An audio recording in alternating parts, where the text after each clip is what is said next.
me chamo Varley Nogueira e vou estar apresentando o trabalho prático da fase 2 da disciplina de aprendizado profundo do curso de mestrado profissional em Engenharia Elétrica pela Universidade do Estado do Amazonas.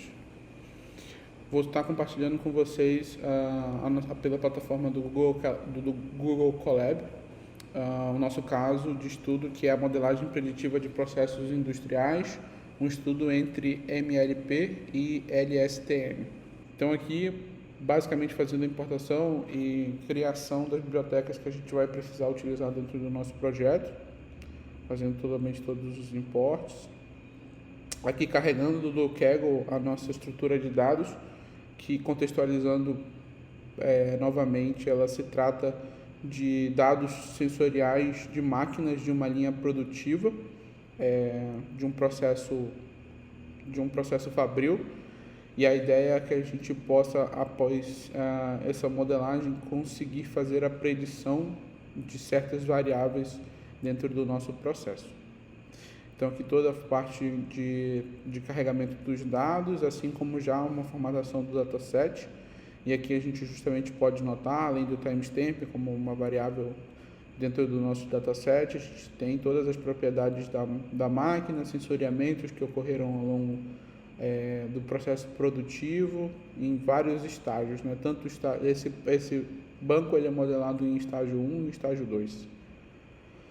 Aqui a gente faz um processo de ordenação por tempo e para justamente fazer uma limpeza inicial nos dados. Essa etapa é basicamente para assegurar que os dados estão completos, contínuos e cronologicamente consistentes. Essa etapa de pré-processamento é uma exigência para a gente justamente trabalhar nessa fase 2. Então aqui toda a nossa estruturação e formatação após essa limpeza dos dados. Aqui a gente vai fazer justamente a nossa definição das variáveis de entrada e sinalizar quais são as nossas variáveis de saída. E aí justamente o objetivo é prever o comportamento de uma variável crítica no primeiro estágio do processo, selecionada como Stage 1 Misery 10, o ACT. Essa variável representa o valor real da medida 10 do estágio 1, amplamente utilizada como referência em análise sobre dataset. Basicamente, o conjunto de características resultantes contém exclusivamente variáveis operacionais, ambientais e de matéria-prima, garantindo que a regressão seja alimentada apenas por dados que influenciam diretamente o comportamento físico do processo. Então aqui, justamente levantando quantos instantes de tempo a gente tem, 14.088 segundos de processo. O modelo vai usar 113 variáveis de entrada e prevê uma saída contínua, que é justamente o Misery 10 do Stage 1. Processo de normalização de variáveis, para escalas diferentes dentro do nosso processo, temperatura, umidade, pressão, velocidade, propriedades da matéria-prima. E justamente nesse processo de normalização a gente traz tudo para dentro da mesma escala. Divisão dos dados de conjunto, passo importante, né? Divisão do conjunto de dados, justamente treino, validação e teste. Aqui a gente faz o proporcionamento de 70% para treinamento, 15% para validação e 15% para teste, assim como recomendado durante as aulas. Aqui a gente já vai apresentar o nosso processo de modelagem, a arquitetura do MLP, justamente o modelo baseline, contextualizando também. O MLP é um Multilayer Perceptron, adequada para dados tabulares e comumente empregada para capturar relações não lineares entre as variáveis industriais.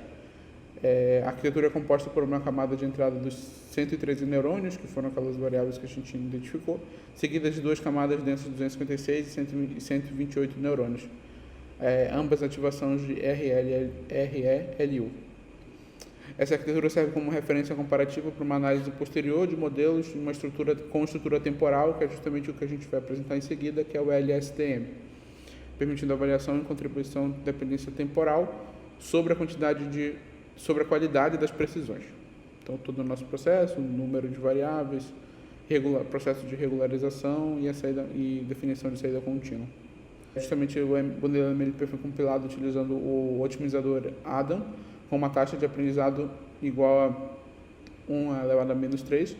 O Adam foi escolhido por sua estabilidade e boa capacidade de convergência em problemas de alta dimensionalidade, e com ruído, que é o que se trata exatamente desse dataset. Muitos sensores captando e tendo cada uma dessas capturas graus de ruído muito elevado. As características típicas de processos industriais contínuos, que é justamente o cenário que a gente está apresentando. O do MLP. Perfeito. E já vou adiantar para a parte da avaliação da MLP, que a gente traz que o MAE é de 0.0997 e o RMSE é de 0.1369. Basicamente, o que isso nos traz, né? Que existem após o treinamento do modelo, com base nesses dados, a gente possui erros relativamente altos em algumas regiões da série temporal. Justamente esse coeficiente de determinação apresentou valor negativo, que é menos 1,63, demonstrando que o modelo teve desempenho inferior ao de uma predição baseada apenas nas médias dos dados. E por que o MLP traz essas características?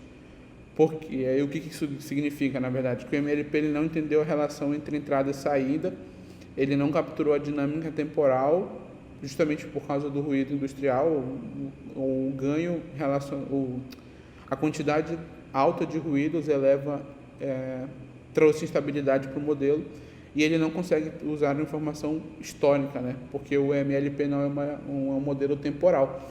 E para dados industriais, isso é uma característica muito relevante. Eu preciso entender o que aconteceu para poder predizer o futuro. Justamente as curvas de treinamento e validação do MLP, a gente já tem em base disso. E aí a gente traz um modelo 2, que é o LSTM, já um modelo que traz justamente as características que a gente vai precisar, que traz uma dependência temporal, dinâmica do processo, justamente atrasos, multivariedade e ruído industrial, que é o que a gente bastante sofre dentro desse dataset. Aqui a gente cria as janelas temporais, uma característica obrigatória para o LSTM. Aí a gente define que vamos usar uma janela de 20 timestamp, em basicamente 20 segundos, construção dessas janelas temporais, a criação do modelo, justamente toda a linguagem que a gente já está habituado. Aqui um pouco sobre as características do LSTM, que ela é uma arquitetura projetada para capturar a natureza temporal do processo industrial, levando em consideração exatamente aquilo que a gente comentou sobre o que ocorreu com aquele processo, para a gente poder fazer uma predição com maior assertividade. O processo de treinamento, aqui o treinamento foi realizado com até 100 épocas, em um batch size igual a 64. Todo o processo de treinamento. Isso nos traz, a gente já traz uma comparação diretamente com o MLP, porque ele trouxe uma melhor precisão em mais ou menos 15 vezes melhor, né? 15 vezes melhor do que a precisão feita pelo MLP. Isso já nos indica exatamente o que a gente previa, devido ser um modelo que leva em consideração o histórico, para esse especificamente dataset, onde isso é uma informação importante, a gente tem um ganho significativo, né? E aí a gente dá uma explicação do porquê que o LSTM foi muito superior. E aí, resumido basicamente, o MLP ele vê só uma linha, o LSTM vê 20 linhas consecutivas. Ele entende a dependência em atraso, e aí em processos industriais que sempre tem essas características, isso é muito relevante. E aí trazemos o gráfico de perda, novamente assim como o do MLP, já vemos um comportamento melhor relacionado a isso. E aí em relação à predição em valor real, aqui já é basicamente mostrando como o nosso modelo aprendeu com base no que era o valor real. A gente aplica uma série temporal de real versus preditivo, e aqui a gente pode ver que o valor predito pelo modelo do LSTM, ele tem o mesmo comportamento em aspecto maior, né, do valor real, não se atentando para que, mesmo em picos de alguma variação muito alta no valor real, o modelo preditivo não acompanhou aquele pico, ele acompanha uma constante. A gente pode enxergar isso em alguns momentos dos gráficos. Em relação ao valor, a gente também não teve um gap, um distanciamento real muito grande. Nossa conclusão geral do trabalho, que especificamente para esse tratativas de ambientes industriais, cenários onde você vai ter muitos ruídos e multivariáveis, de várias escalas diferentes, o modelo do LSTM após uma tratativa, após um pré-processamento, tem sim um ganho muito relevante em comparação ao modelo MLP. Perfeito? Muito obrigado.